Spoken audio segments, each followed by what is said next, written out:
Met die opstel van die memorandum deur professor Raad het ek baie dinge geleer oor die waarheid van wat agter die ANC se skerms aangaan. Hierdie dinge het my baie beter laat verstaan waarom die ANC optree soos wat hulle doen. As mense maar net geweet het waar die ANC se harte werklik staan en wat die ANC se meesterplan met hierdie land al sedert die 1930s was, sou ons heel moontlik nie in die penarie gewees het waarin ons onsself tans bevind nie. Ek glo dit is lewensnoodsaaklik vir elkeen van ons om die ANC se meesterplan in Suid-Afrika te verstaan en daarom gaan ek dit vir u in hierdie video verduidelik. So, deel gerus so ver as moontlik.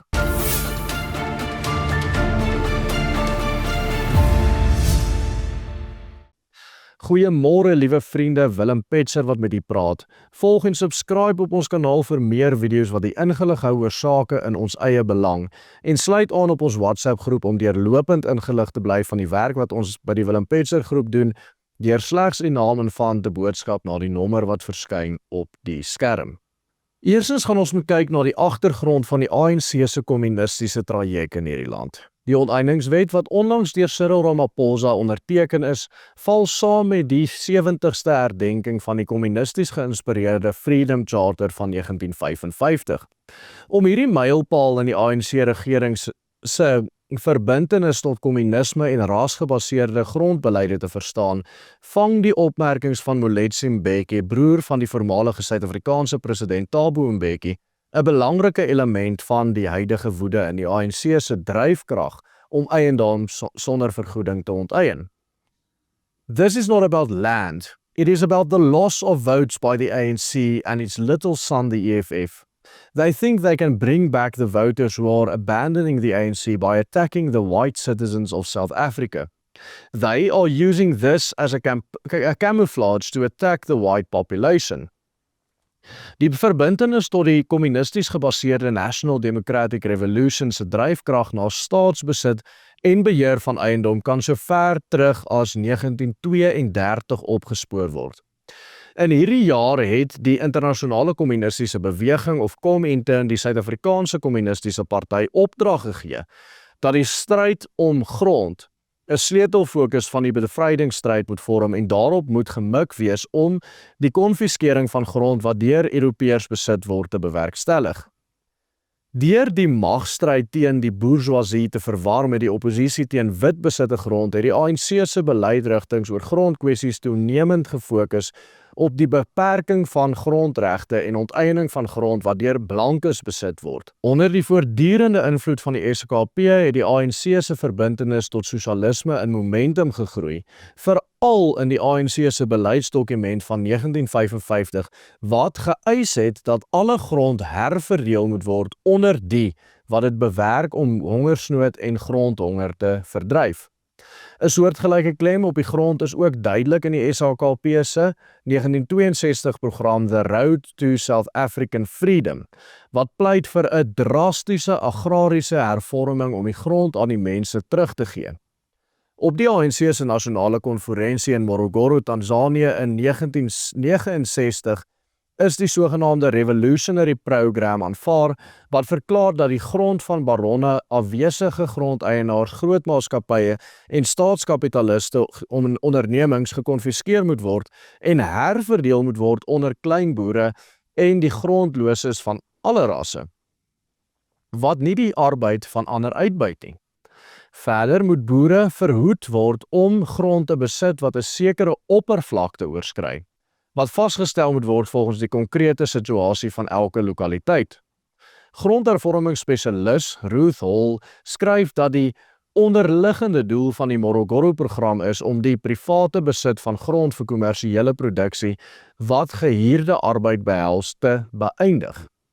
Die doel om die ANC se visie van familiegebaseerde kleinboere te bevorder, het die organisasie daartoe gebring om te pleit vir die verbod op gehuurde arbeid en die beperking van die groottes van plase.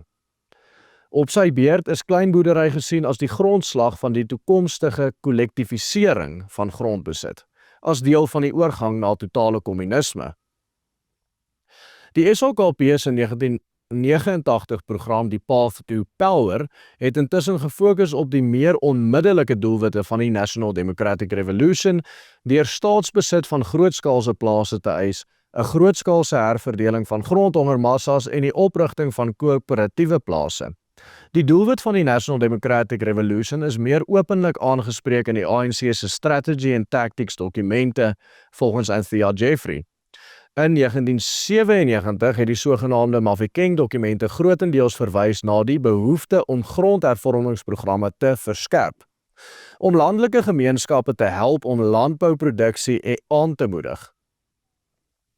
Die kern van die NDR-doelwitte het duidelik na vore gekom tydens die ANC se Nasrec-konferensie in 2017, waar die organisasie besluit het dat die onteiening van grond sonder vergoeding een van die meganismes moet wees om grondhervorming en herverdeling te verwesenlik.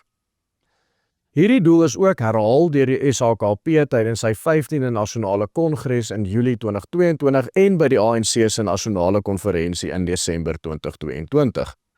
Die ANC se gebruik van die eiendomsklausule onder artikel 25 van die Grondwet. Hierdie eiendomsklausule in die 1996 Grondwet bied aansienlik minder beskerming vir eiendomsregte as die ekwivalente klausule in die 1993 weergawe. Dit begin deur 'n onderskeid te tref tussen ontneming en onteiening en bepaal dat billike en regverdige vergoeding slegs van toepassing is op staatsonteiening. Volgens artikel 25 moet die vergoeding wat by die onteiening betaal word 'n billike balans tref tussen die openbare belang en die belange van die onteiende eienaar. Dit gaan glad nie oor markwaarde van die eiendom nie. Onteiening word nie net toegelaat vir openbare doeleindes soos die bou van paaie en brûe en so aan nie, maar ook in openbare belang wat gedefinieer word as insluitend die nasie se verbintenis tot grondhervorming. Suid-Afrika is die enigste land wat so 'n klousule in hul grondwet het. Een van die subklousules vereis dat die staat redelike maatreëls moet neem binne sy beskikbare hulpbronne om toegang tot grond te verhoog. 'n Ander klousule gee aan diegene wat van eiendom ontneem is onder meer rassewette wat na 1930 ingestel is, die reg op die herstel van daardie eiendom of ander billike vergoeding. Benewens die ANC se voortdurende strewe om wit eiendomseienaars van hul eiendomsregte te ontneem deur die onteiening sonder vergoeding, is 'n magdom ander raswette sedert 1994 ingestel wat ernstige beperking op private eiendomsreg geplaas het. Verskeie ander maatreëls is ingestel om private eiendomsreg te beperk en die regering se magte om met private eiendomsregte in te meng te versterk. Die Wet op Herstel van Grondregte 22 van 1994, voorsiening vir grondherstel aan mense wat grond verloor het weens rasbeleid. Die Wet op Grondhervorming Arbeidshuurders 3 van 1996 beskerm sekere arbeidshuurders se regte en stel hulle in staat om grond te bekom waarop hulle gebly het. Dit beteken dat mense wat op 'n plaas gebly het omdat hulle daar gewerk het vir sê nou maar meer as 20 jaar, mag later aansoek doen om daai plaas te laat onteien sodat hulle dit kan kry. Die Wet op Verlenging van Sekuriteit van Verblyfreg 62 van 1997, gewysig om sekuriteit van verblyf vir plaasbewoners te versterk. Met ander woorde, dit is amper onmoontlik om 'n werker van jou plaas te kry as hy eers daar bly. Die Wet op Opgradering van Grondeiendomsregte 122 van 1993, sowel as die Wet op Verskaffing van sekere grond vir nedersettings 125 van 1993, voorsien vir finansiële hulp van die regering vir mense wat grond vir 'n nedersetting wil bekom. Dit moet beklemtoon word dat daar nie net grond op die spel is nie, maar ook ander eiendomme en voordele. Onlangs het die ANC-regering 'n ekonomiese beleid geïnisieer wat wit besighede verplig om 3% van hul winste aan swart besighede af te staan. Die onteiening sonder vergoeding van waterregte is in 1998 deur 'n wetgewende stap bewerkstellig, deur die herverdeling van waterregte van sy oorspronklike gemeeneregtelike eienaars na nuwe gebruikers oor 'n geleidelike tydperk van 30 jaar daar te stel. Hierdie lang tydperk het veral gehelp om weerstand teen die ANC se nasionaliseringsbeleide te verminder. Dit het ook pogings vertraag om groot vergoedingseise vir watergebruiksregte in te stel, wat die ANC die tyd gegee het om nuwe onteieningswetgewing in te stel waar volgens vergoeding waarskynlik onvoldoende of nul sou wees. Die nasionale waterwet gee die staat die mag om te besluit oor die billike toewysing van water in die openbare belang, gebaseer op 'n lys van 11 kriteria. Een van hierdie kriteria is die behoefte om verdere rasse en geslagsdiskriminasie reg te stel. Anders sluit in die mate van beleggings wat reeds gemaak is, die sosio-ekonomiese impak van die goedkeuring of weiering van versoeke vir watergebruik en die belangrikheid daarvan om te verseker dat water doeltreffend en voordelig in die openbare belang gebruik word. Die onteiening sonder vergoeding van minerale regte. Die ANC het sy magte tot onteiening sonder vergoeding toegepas onder die wet op die ontwikkeling van minerale en petroleumhulpbronne van 2002, wat in 2004 in werking getree het. Kragtens hierdie wet vestig die National Democratic Revolution alle mineraalhulpbronne, waarvan 3/4 voorheen in privaat besit was, in die sogenaamde voogdyskap van die staat. Die ANC het ontken dat hierdie skui van private besit na staatsvoogdyskap 'n onteiening verteenwoordig wat vergoeding verg. En die getransformeerde konstitusionele hof in die Agri SA saak het 'n foutiewe grondslag gevind om hierdie siening te ondersteun. Dit het die staat daarvan gered om na raming meer as 100 miljard rand in vergoeding te betaal aan eienaars wie se minerale regte aan die staat se voogdyskap oorgedra is. Hierdie hofuitspraak het ook die implisiete regterlike goedkeuring gegee aan die konsep van onteiening sonder vergoeding, wat volgens die ANC sy beoogde doel was toe hy die wet in werking gestel het. Dit bring ons by die uiteindelike onteiening van eiendom sonder vergoeding onder die onteieningswet B23 van 2020 wat nou wet 13 van 2025 geteken is deur die president in Februarie 2025. Die ondertekening van hierdie wet val saam met die viering van die 70ste herdenking van die Freedom Charter en gee sodoende uitwerking aan die kommunistiese ideale van onteiening sonder vergoeding. Hierdie wet maak voorsiening vir die onteiening van eiendom vir 'n openbare doel of 'n openbare belang en vir sekere gevalle waar eiendom met 0 vergoeding toepaslik geag mag word in die openbare belang. Die openbare belang, soos dit genoem word, sluit die nasie se verbintenis tot grondhervorming en inisiatiewe om billike toegang tot al Suid-Afrika se natuurlike hulpbronne te verseker, om die gevolge van vorige sogenaamde rasse-diskriminerende wette of praktyke sogenaamd reg te stel.